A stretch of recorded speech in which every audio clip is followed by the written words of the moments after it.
ஓம் சாய்ராம். ஓம் சாய்ராம். ஓம் சாய்ராம். அத்தியாயம் 22. பாம்பு கடியிலிருந்து மீட்பு உதவி. பாலா சாஹிப் மிரிக்கர், பாபா சாஹிப் புட்டி, அமித் சக்கர், ஹேமத்வந்த் பாம்புகளை கொள்வதை பற்றி பாபாவின் கருத்து. முன்னுரை. பாபாவை எங்கனம் தியானிப்பது? கடவுளின் தன்மையோ ரூபத்தையோ ஆழ்ந்தறிய யாராலும் இயலாது. வேதங்களும் 1000 நாவு படைத்த ஆதிசேஷனும் கூட அதை முழுமையாக விவரிக்க இயலவில்லை. கடவுளின் ரூபத்தை தரிசிக்கவும் அறியவும் மட்டுமே அடியவர்களால் இயலும். ஏனெனில் அவர் தம் பாதங்கள் மட்டுமே அவர்களுடைய மகிழ்ச்சிக்குரிய ஒரே வழி என்பதை அவர்கள் அறிவார்கள். வாழ்க்கையின் உச்ச உயர் லட்சியத்தை அடைய அவர் தம் பாதங்களை தியானிப்பதை தவிர அவர்களுக்கு வேறு எவ்வித வழியும் தெரியாது. ஹேமத்வந்த் தியானத்திற்கும் பக்திக்கும் ஒரு எளிய வழியை பின்வருமாறு தெரியப்படுத்துகிறார். ஒவ்வொரு மாதமும் தேய்பிரையின் 15 நாட்கள் சிறிது சிறிதாக கழிவுறுவதைப் போன்று சந்திரனது ஒளியும் அதே நுட்ப அளவில் தேய்வடைகிறது. அமாவாசை அன்று நாம் சந்திரனையே பார்க்க முடிவதில்லை, அதனது ஒளியையும் பெறுவதில்லை. எனவே வளர்பிறை நாட்கள் தொடங்கும் போது மக்கள் சந்திரனை காண்பதில் மிகவும் ஆவலாக இருக்கிறார்கள். முதல் நாள் அது தெரிவதில்லை, 2ஆம் நாளும் கூட அது தெளிவாக தெரிவதில்லை. பின்னர் மரத்தின் 2 கிளைகளுக்கு நடுவில் உள்ள திறப்பிலிருந்து அச்சந்திரனை பார்க்கும்படி மக்கள் கேட்கப்படுகிறார்கள். அவர்களும் ஆர்வத்துடன் ஒரே கவனத்துடன் நோக்கும்போது தூரத்தில் உள்ள அவ்விளம் பிறை அவர்களின் காட்சி எல்லைக்கு எட்டுவதை அவர்கள் பேறு வகையுடன் காண்கிறார்கள். இந்த வழி குறிப்பை தொடர்ந்தே நாம் பாபாவின் ஒளியை காண முயல்வோம். பாபாவின் தோற்ற அமைப்பை காணுங்கள், அது அவ்வளவு அருமையாக இருக்கிறது. அவர் அட்டனை கால் இட்டு அமர்ந்திருக்கிறார். வலது கால் இடது முழங்கால் மேலும், இடது கையின் விரல்கள் வலது பாதத்தில் படரப்பட்டு இருக்கின்றன. வலது கால் பெருவிரலில் அவர் தம் 2 கைவிரல்கள் ஆள்காட்டி விரலிலும் நடுவரிலும் படர்ந்திருக்கின்றன. இத்தோற்ற அமைப்பால் பாபா குறிப்பிடுவதாக தோன்றுவதாவது: நீ எனது ஒளியை காண விரும்பினால் அகங்காரமற்றவனாகவும் மிக மிக பணிவுடனும் இருப்பாயாக. எனது கால் பெருவிலை 2 கிளைகள் வழியாக தியானிப்பாயாக. அதாவது சுட்டு விரல், நடுவிரல் ஆகியவற்றிடையே அதன் பின் எனது ஒளியை காண இயலும். இதுவே பக்தியை அடைய மிக மிக எளிய வழியாகும். சில கணங்கள் நாம் பாபாவின் வாழ்க்கையை நோக்குவோம். பாபாவின் வாசத்தால் ஷீரடி ஒரு புண்ணிய கஷேத்திரமாக மாறியது. எல்லா திசைகளிலிருந்து மக்கள் அங்கே கூட தொடங்கினார்கள். ஏழைகளும் பணக்காரர்களும் ஒன்றுக்கும் மேற்பட்ட பல வகைகளால் ஏதோ ஒரு ரூபத்தில் நன்மை அடைய தொடங்கினார்கள். பாபாவின் எல்லையற்ற அன்பையும் அவரின் வியத்தகு இயற்கையான ஞானத்தையும் அவரின் சர்வ வியாபித்தன்மையும் யாரே விவரிக்க இயலும். அவர்கள் ஒன்றையோ அல்லது அனைத்தையுமோ யார் அனுபவிக்க வல்லரோ அவர்கள் ஆசீர்வதிக்கப்பட்டவர்கள். சில நேரங்களில் பாபா நீண்ட நேரம் மௌனம் அனுஷ்டித்தார். அது ஒரு வகையில் பிரம்மத்தை பற்றிய அவரின் நீண்ட விளக்கமாகும். மற்றும் சில நேரங்களில் தமது அடியவர்களால் குழப்பப்பட்டு உணர்ச்சிகளின் திரள் ஆனந்தம் இவைகளின் அவதாரமாக தோன்றினார். சில நேரங்களில் அவர் உருவக கதைகளால் பேசினார் மற்றும் சில நேரங்களில் தமாஷுக்கும் நகைச்சுவைக்கும் அதிக இடம் கொடுத்தார். சில நேரங்களில் அவர் முழுவதும் ஐயமின்றியும் சில நேரங்களில் சீற்றம் கொண்டவர் போலும் தோன்றினார். சில சமயங்களில் தமது நீதியை ரத்தின சுருக்கமாக சொன்னார். வேறு சில சந்தர்ப்பங்களில் அதை பற்றி நெடிய விவாதம் நடத்தினார். பல சமயங்களில் அவர் மிகவும் வெளிப்படையாக இருந்தார். இவ்வாறாக அவர் பலருக்கும் வெவ்வேறு விதமான செயல்துறை கட்டளைகளை அவரவர்களின் தேவைகளுக்கேற்ப அளித்தார். எனவே அவர் வாழ்க்கையானது அறிவால் அறிந்து கொள்ள இயலாதது, நமது மனதின் எல்லைக்கு அப்பாற்பட்டது, நமது புத்தி சாதுரியத்தின் மொழிகளையும் கடந்தது. அவரது முகத்தை பார்க்க, அவருடன் பேச, அவரது லீலைகளை கேட்க இருக்கும் நமது ஆர்வமானது திருப்தி செய்யப்படவில்லை என்றாலும் நாம் மகிழ்ச்சியால் நிரம்பி வழிகிறோம். மழையின் துளிகளை நாம் எண்ணிவிடலாம், காற்றை தோல் பையினுள் அடைத்திடலாம். ஆனால் அவரது லீலைகளை யார் அளக்க முடியும்? அவைகள் ஒரு பண்பு கூறினை பற்றி இங்கே நாம் கூறுகிறோம். எங்கனும் எதிர்பார்த்திருந்த முன்னால் அறியப்பட்டிருந்த பக்தர்களின் பேராபத்துக்கள் உரிய நேரத்தில் தவிர்க்கப்படும் பொருட்டு எச்சரிக்கப்பட்டன என்பதனை காண்போம். அடுத்ததாக பாலா சாஹிப் மிரிக்கர். கோபர்காங்கின் மம்லத்தாரரான சர்தார் காகா சாஹிப் மிரிக்கர் என்பவரின் மகன் பாலா சாஹிப் மிரிக்கர் சீதலிக்கு சுற்றுப்பயணமாக சென்று கொண்டார். வழியில் அவர் ஷீரடிக்கு சாய்பாபாவை பார்க்க வந்தார். மசூதிக்கு சென்று பாபாவின் முன்னால் விழுந்து பணிந்ததும் உடல் நலம் மற்றும் வேறு விஷயங்கள் பற்றிய வழக்கமான உரையாடல் துவங்கியது. பாபா எச்சரிக்கை குறிப்பு ஒன்றை விடுத்தார். உங்களுக்கு நம்முடைய துவாரகமாயை தெரியுமா? பாலா சாஹிப்புக்கு இது புரியாததால் அவர் அமைதியாய் இருந்தார். பாபா தொடர்ந்து, நீங்கள் அமர்ந்து கொண்டிருக்கும் இதுவே நமது துவாரகமாயி. தனது மடியில் அமரும் குழந்தைகளின் எல்லா ஆபத்துகளையும் கவலைகளையும் அவள் தடுத்து விளக்குகிறாள். இந்த மசூதி மாயை அடக்கி ஆட்சி செய்யும் இதன் அம்பிகை.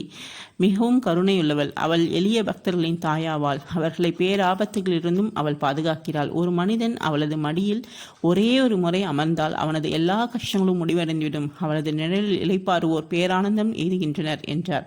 பின்னர் பாபா அவருக்கு உதியை அளித்து தமது பாதுகாக்கின்ற கரங்களை அவர் தலையில் வைத்தார். பாலாசாஹிப் புறப்பட போகும் அத்தருணத்தில், உங்களுக்கு லம்பா பாபாவை தெரியுமா? நீண்ட பெருந்தகை, அதாவது பாம்பை என்றார். பின்னர் இடது கைமூட்டியை மூடிக்கொண்டு அவர் தமது இடது புயத்தை பாம்பின் படத்தை போன்று ஆட்டிக்கொண்டு அவன் எவ்வளவு பயங்கரமானவன்! ஆனால் துவாரகமாயின் குழந்தைகளை அவன் என்ன செய்ய முடியும்? துவாரகமாயின் பாதுகாக்கும் போது பாம்பு என்ன செய்ய முடியும் என்று கூறினார். இவை அனைத்துக்கும் பொருள் மிரிக்கருக்கு அது பற்றி குறியீடு. இவற்றை தெரிந்து கொள்ள அங்கு பிரசன்னமாயிருந்த அனைவரும் அறிய ஆவலாயிருந்தனர். ஆனால் ஒருவருக்கும் இதை பற்றி பாபாவிடம் கேட்க துணிவு இல்லை.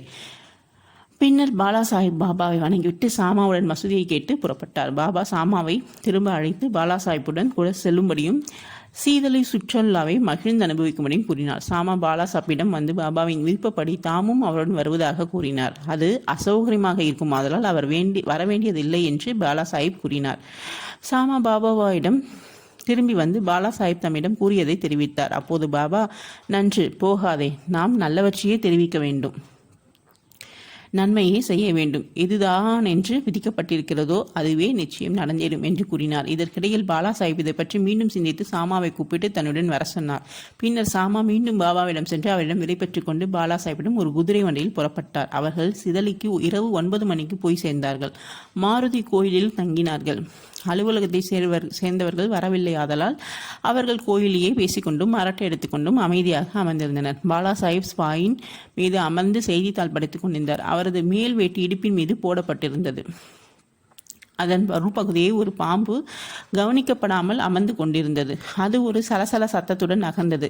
பியோனுக்கு கேட்டது. அவன் ஒரு விளக்கு கொண்டு வந்து பாம்பை பார்த்துட்டு பாம்பு பாம்பு என்று அபாய குரல் எழுப்பினான். பாலாசாஹிப் திகிலடைந்து நடுங்க தொடங்கினார். சாமாவும் திகைத்தார். பின்னர் அவரும் மற்றவர்களும் சந்தடி செய்யாமல் தடிகளையும் குச்சிகளையும் எடுத்து வந்தனர். பாம்பு மெதுவாக இடுப்பை விட்டு கீழே இறங்கி பாலாசாஹிப்பை விட்டு அப்பால் செல்ல தொடங்கியது. அது உடனே கொல்லப்பட்டது. இவ்விதமாக பாபாவின் தீர்க்க தரிசனத்தால் அறிவித்திருந்த பேராபத்துகள் தடுக்கப்பட்டது. பாலாசாஹிப்புக்கு பாபாவிடமுள்ள அன்பு மிகவும் ஆழமாக உறுதிப்படுத்தப்பட்டது. அடுத்ததாக பாபு சாஹிப் பூட்டி. நானா சாஹிப் டேங்க்லே என்னும் பெரிய ஜோசியர் ஒருவர் அப்போது ஷீரடியிலிருந்து பாபு சாஹிப் புட்டியிடம் ஒரு நாள், இந்நாள் தங்களுக்கு ஒரு அமங்கலமான நாள், தங்களது உயிருக்கு ஆபத்திருக்கிறது என்று கூறினார். இது பாபு சாஹிப்புக்கு இருவு கொள்ளாமல் செய்தது. அவர் வழக்கம் போல் மசூதிக்கு வந்தபோது பாபு சாஹிப்பிடம், இந்த நானா என்ன கூறுகிறார்? அவர் உமக்கு மரணம் என்று ஜோசியம் கூறுகிறார். அன்று நீங்கள் பயப்பட வேண்டியதில்லை. அவரிடம் தைரியத்திடம் சொல்லுங்கள். எங்கனம் சாவு கொள்கிறது என்பதை காண்போம் என்று கூறுங்கள் என்று கூறினார். பாபு சாஹிப் பிறகு மாலை நேரத்தில் இயற்கை கடன்களை செய்து கொள்வதற்காக தனி இடத்துக்கு சென்றார். அங்கு ஒரு பாம்பை கண்டார். அவரது சேவகன் அதை கண்டு அதை அடிப்பதற்காக ஒரு கல்லை எடுத்தான். பாபு சாஹிப் ஒரு பெரிய தடியை எடுத்து வரும்படி கூறினார். விளையால் தடியுடன் வரும் முன்பே பாம்பு நகர்ந்து சென்று எங்கோ மறைந்துவிட்டது. பாபாவின் அஞ்ச வேண்டாம் என்ற மொழிகளை பாபு சாஹிப் மகிழ்வுடன் நினைவு கூர்ந்தார். அடுத்ததாக அமீர் சக்கரின் சொந்த ஊர் கோபர்காங்கா தாலுகாவை சேர்ந்த கொராலா என்னும் கிராமமாகும். அவர் இறைச்சி விற்கும் ஜாதியை சேர்ந்தவர். அவர் பாந்திராவில் கமிஷன் ஏஜென்ட்டாக வேலை பார்த்தார். அங்கு அவர் பிரசித்தமானவர். அவர் ஒரு முறை கீழ்வாதத்தால் கஷ்டப்பட்டார். அது அவருக்கு மிகுந்த கவலை அளித்தது. அப்போது அவர் கடவுளை நினைத்து கூர்ந்தார். தனது தொழிலை விட்டுவிட்டு ஷீரடிக்கு வந்து தனது பிணியிலிருந்து தன்னை விடுவிக்கும்படி பாபாவை வேண்டிக் கொண்டார். பாபா அவருக்கு சாவடியில் தங்க இடம் அமர்த்தி கொடுத்தார். சாவடி ஈரம் நிரம்பியதும் சுகாதாரமற்ற இடமாகவும் அத்தகைய நோயாளி தங்குவதற்கு ஏற்றதாய் இல்லாமலும் இருந்தது. கிராமத்தில் உள்ள மற்ற எந்த இடமும் அல்லது கொராலா கிராமமே கூட அவர் தங்குவதற்கு இன்னும் நன்றாக இருந்திருக்கும். ஆனால் பாபாவின் மொழிகளை இதை தீர்மானிக்கின்ற காரணக்கூறும் சிரேஷ்டமான மருந்துமாகும். பாபா அவரை மசூதிக்கு வர அனுமதிக்கவில்லை. ஆனால் சாவடியிலே நிலைநிறுத்தி தங்க வைத்தார். அங்கே அவருக்கு பெரும் நன்மை விளைந்தது. பாபா சாவடி வழியாக ஒவ்வொரு நாள் காலையும் மாலையும் கடந்து சென்றார். ஒரு நாள் விட்டு ஒரு நாள் ஊர்வலமாக சென்று அங்கு துயின்றார். எனவே அமீர் பாபாவை தொடர்பை எளிதாக மிகவும் அடுத்தடுத்து பெற்றார். அமீர் அங்கு 9 மாதங்கள் முழுமையாக தங்கியிருந்தார். பின்னர் எப்படியோ அவ்விடத்தில் அவருக்கு வெறுப்பு ஏற்பட்டது. எனவே ஒரு நாள் ஒருவரும் அறியாமல் அவ்விடத்தை விட்டு அகன்றார். கோபர்காங்குக்கு வந்து அங்கு தர்மசாலையில் தங்கினார். அப்போது முதுமையான இறந்து கொண்டிருக்கும் பக்கீர் ஒருவர் அவரிடம் தண்ணீர் கேட்டார். அமீர் அதை கொண்டு வந்து அவரிடம் கொடுத்தார். அவர் அதை அருந்திய உடனே மரணமடைந்தார். அமீர் இக்கட்டான நிலையை அடைந்தார். அவர் சென்று அதிகாரியிடம் இது பற்றி தெரிவிப்பாராகில் அவரே முதல் தகவல் அளித்தாராகவும் அவருடைய ஒன்று மட்டுமே ஆனதால் இது குறித்து அவர் சிறிதளவாவது அறிந்திருப்பதானால் அவரே மரணத்துக்கு பொறுப்பேற்கப்படுவார் என்று நினைத்தார். பாபாவிடம் விடை பெற்று கொள்ளாமல் ஷீரடியை விட்டு வந்ததை பற்றி தமது செய்கைக்காக அவர் நனி இறங்கி பாபாவை வேண்டிக் கொண்டார். அவர் பின்னர் ஷீரடிக்கு திரும்ப தீர்மானித்தார். அதே இரவு வழிநெடுக பாபாவின் பெயரை நினைவு கூர்ந்து கொண்டும் உச்சரித்து கொண்டும் பாபாவின் விடுவதற்குள் ஷீரடிக்கு திரும்ப ஓடி வந்துவிட்டார். கவலையிலிருந்து விடுபட்டவரானார். பாபாவின் பரிபூர்ண விருப்பத்திற்கும் ஆணைகளுக்கும் இறங்க சாவடியிலே தங்கியிருந்தார். குணப்படுத்தவும் பட்டார். ஒரு நாள் நள்ளிரவு பாபா, ஓ அப்துல், ஏதோ ஒரு பிசாசு ஜந்து என் படுக்கையின் பக்கங்களில் மோதி கொண்டிருக்கிறது என்று சொன்னார். அப்துல் விளக்குடன் வந்தார். பாபாவின் படுக்கையை சோதித்தான். ஆனால் அவன் ஒன்றையும் காணவில்லை. பாபா அவனை எல்லா இடங்களிலும் கவனித்து பார்க்கும்படி கூறி தமது சர்க்காவை தரையை நோக்கி அடிக்கத் தொடங்கினார். இந்த லீலையை கண்ட ஏதாவது பாம்பு அங்கே வந்திருக்க வேண்டும் என்று பாபா சந்தேகப்பட்டிருக்க வேண்டும் என்று அமீர் நினைத்தார். நீண்ட நாள் பழக்கத்தின் காரணமாக பாபாவின் மொழிகற்கும் செயல்களுக்கும் அமீர் பொருள் தெரிந்து கொள்ள வல்லவராயிருந்தார். பாபா அமீரின் மெத்தைக்கு அருகில் ஏதோ அசைந்து கொண்டிருப்பதை பார்த்தார். அப்துல்லை விளக்கி கொணாரும்படி சொன்னார்.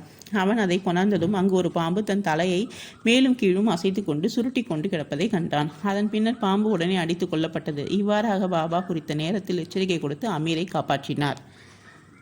அடுத்ததாக ஹேமத் பந்த், தேலும் பாம்பும். பாபாவின் பரிந்துரையின் பேரில் காகா சாஹிப் தீட்சித் தினந்தோறும் ஸ்ரீ ஏகநாத மகாராஜின் 2 நூல்களை பாராயணம் செய்து வந்தார். அதாவது பாகவதமும் பாவார்த்த ராமாயணமும் ஆகும். அவைகள் பாராயணம் செய்யப்படும் போது கேட்டுக்கொண்டிருந்த நல்ல அதிர்ஷ்டம் பெற்ற மக்களின் ஹேமத் பந்தும் ஒருவராவர். தமது தாயாரின் அறிவுரையின்படி ஹனுமான் ராமரின் பெருமையை சோதிக்கும்